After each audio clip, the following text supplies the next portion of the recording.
Section 4. You will hear part of a lecture about a problem related to the behaviour of certain sea creatures. First, you have some time to look at questions 31 to 40.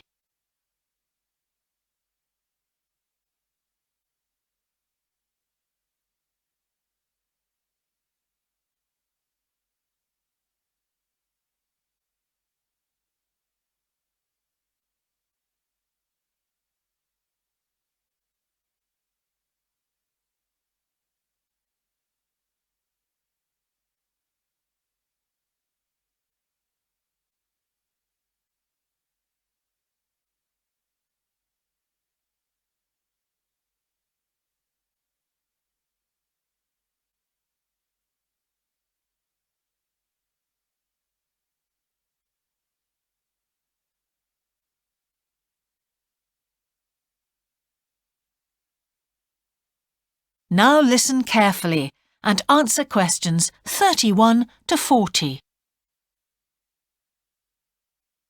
Good afternoon, everyone. Well, with some of you about to go out on field work, it's timely that in this afternoon's session I'll be sharing some ideas about the reasons why groups of whales and dolphins sometimes swim ashore from the sea right onto the beach and, most often, die in what are known as mass strandings. Unfortunately, this type of event is a frequent occurrence in some of the locations that you'll be travelling to, where sometimes the tide goes out suddenly, confusing the animals. However, there are many other theories about the causes of mass strandings. The first is that the behaviour is linked to parasites. It's often found that stranded animals were infested with large numbers of parasites. For instance, a type of worm is commonly found in the ears of dead whales. Since marine animals rely heavily on their hearing to navigate, this type of infestation has the potential to be very harmful.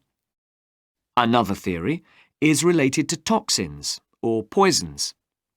These have also been found to contribute to the death of many marine animals. Many toxins, as I'm sure you're aware, originate from plants or animals. The whale ingests these toxins in its normal feeding behaviour, but whether these poisons directly or indirectly lead to stranding and death seems to depend upon the toxin involved.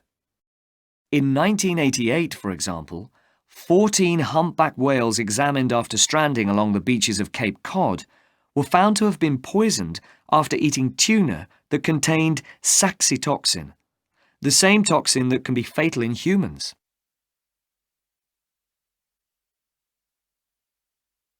Alternatively, it has also been suggested that some animals strand accidentally by following their prey ashore in the confusion of the chase. In 1995, David Thurston monitored pilot whales that beached after following squid ashore. However, this idea does not seem to hold true for the majority of mass strandings because examination of the animal's stomach contents revealed that most had not been feeding as they stranded. There are also some new theories which link strandings to humans. A growing concern is that loud noises in the ocean cause strandings.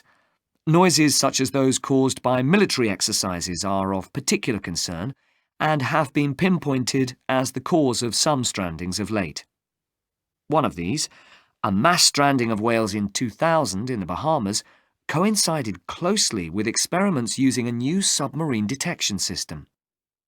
There were several factors that made this stranding stand out as different from previous strandings.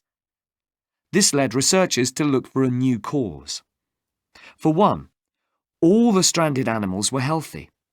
In addition, the animals were spread out along 38 kilometres of coast, whereas it's more common for the animals to be found in a group when mass strandings occur.